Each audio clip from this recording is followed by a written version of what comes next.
Good morning guys.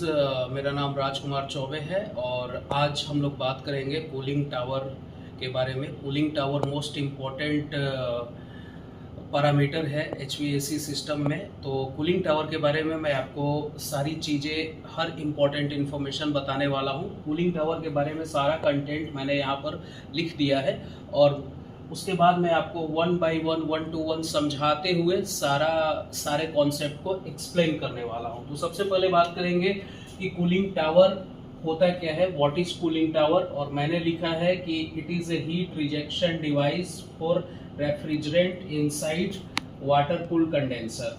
Water cool condenser जहाँ पर भी इंस्टॉल्ड होगा, जहाँ पर वाटर कूल कंडेंसर लगा हुआ रहेगा, वहाँ पर कूलिंग टावर लगाना है।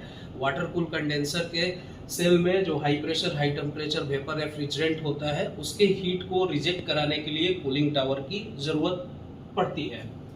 नेक्स्ट पॉइंट में मैंने लिखा है application of cooling tower in HVAC system. HVAC system में कूलिंग टावर कहाँ पर यूज किया जाता है, तो लिखा है मैंने इसका answer with water cool condenser. Water cool condenser जहां रहेगा वहां पर कूलिंग टावर यूज होगा। अगला जो पॉइंट मैंने लिखा है कूलिंग टावर का, component of cooling tower. Cooling tower में नोजल लगता है, fill media, drift eliminator, exterior body, air inlet damper, water pipe, बहुत सारे वॉल्व वाटर पाइप में, water level sensor, fan with motor, strainer, ये सारे कंपोनेंट हैं जो कूलिंग टावर में यूज होते हैं। अगला जो पॉइंट मैंने कूलिंग टावर के बारे में लिखा है वो है टाइप्स ऑफ कूलिंग टावर। अगर आप लोग को कोई क्वेश्चन होगा तो बिल्कुल आप मुझसे पूछिए, अपना डाउट को बिल्कुल क्लियर कीजिए। दो तरीके की कूलिंग टावर होती है, एक नेचुरल टाइप, दूसरा मैकेनिकल टाइप। एचवीएसी सिस्टम में मैकेनिकल टाइप ही यूज होता है और मैकेनिकल टाइप कूलिंग टावर दो टाइप का होता है, एक इंड्यूस ड्राफ्ट होता है और दूसरा फोर्स ड्राफ्ट होता है। जो इंड्यूस ड्राफ्ट होता है उसके पंखे ऊपर लगे रहते हैं और वो काउंटर फ्लो डिजाइन में आपको मिलेगा। जो फोर्स ड्राफ्ट कूलिंग टावर होता है उसका पंखा नीचे लगा रहता है और वो काउंटर फ्लो और क्रॉस फ्लो दोनों ही डिजाइन में देखने को मिलेगा आपको। अगला जो पॉइंट मैंने लिखा है कि working of cooling tower. Cooling tower actually काम कैसे करता है, तो कूलिंग टावर के से 28 डिग्री सेल्सियस के अराउंड वाटर कंडेंसर के ट्यूब में इंटर होता है। कंडेंसर के ट्यूब में 28 डिग्री सेल्सियस का वाटर कूलिंग टावर से आता है। कंडेंसर वाटर पंप है, ये कंडेंसर वाटर पंप के थ्रू सेल में है high pressure high temperature vapour refrigerant, tube में है कूलिंग टावर का पानी। अब वो पानी हीट एक्सचेंज होता है और वो पानी गर्म हो जाता है। गर्म होकर इस वाटर रिटर्न लाइन से इस पंप के थ्रू तकरीबन 34 डिग्री सेल्सियस का हॉट वाटर वापस कूलिंग टावर में चला जाता है। कूलिंग टावर के नोजल से ये 34 डिग्री का पानी स्प्रिंकल फॉर्म में नीचे गिरता है।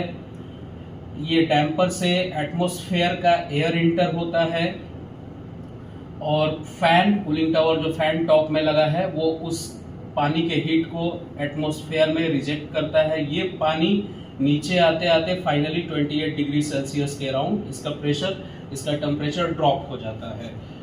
तो इस तरीके से कूलिंग टावर का काम होता है, इस तरीके से कूलिंग टावर काम करती है। अगला जो पॉइंट है वो मैंने कूलिंग टावर के बारे में लिखा है assessment parameter for cooling tower performance. Cooling tower के परफॉर्मेंस के लिए कुछ पैरामीटर होता है जो सबसे इम्पोर्टेंट होता है, एक टेक्नीशियन को, एक एचवीएसी इंजीनियर को जानना चाहिए। जैसे एग्जांपल कूलिंग टावर रेंज, इन दोनों लाइनें के डिफरेंस को रेंज बोलते हैं।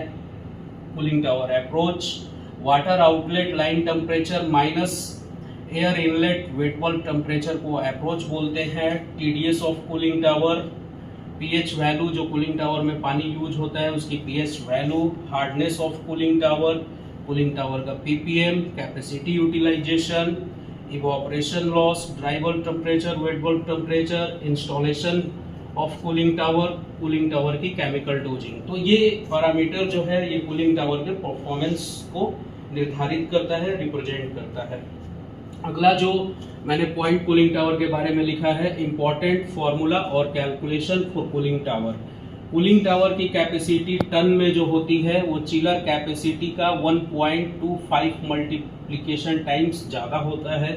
कूलिंग टावर की जो कैपेसिटी लीटर में होती है, कंडेंसर कैपेसिटी लीटर के इक्विवेलेंट होता है। कूलिंग टावर की कैपेसिटी जो टन में होती है वो कंडेंसर की कैपेसिटी टन के इक्विवेलेंट होता है। 1 ton of cooling tower flow rate is equal to 3 GPM। 1 ton का कूलिंग टावर का फ्लो रेट 3 GPM होता है। 1 ton of cooling tower heat rejection in BTU 15,000 BTU per hour. 1 ton का cooling tower 1 घंटे में 15,000 BTU के rate से heat को रिजेक्ट करता है। 1 ton of cooling tower flow rate का फॉर्मूला होता है GPM into delta T divided by 30। उसके बाद कूलिंग टावर के बारे में मैंने यहाँ पर लिखा है कि cooling tower chemical dosing process, cooling tower की केमिकल डोजिंग कैसे होती है। तो कूलिंग टावर की केमिकल डोजिंग होती है सबसे कई सारे स्टेप में। जो फर्स्ट स्टेप है वो है plain flushing through plain water. Plain flushing होगा फर्स्ट स्टेप में प्लेन वाटर के थ्रू। सेकेंड स्टेप में डायनेमिक फ्लशिंग होगा। थर्ड स्टेप में केमिकल फ्लशिंग होगा। फोर्थ स्टेप में final flushing for remove chemical को रिमूव करने के लिए फ्लशिंग होगा। नेक्स्ट स्टेप में एडिशन ऑफ पैसिवेशन केमिकल को ऐड करेंगे। लास्ट स्टेप में addition of corrosion inhibitors, chemical corrosion को रेसिस्ट करने के लिए केमिकल ऐड होगा।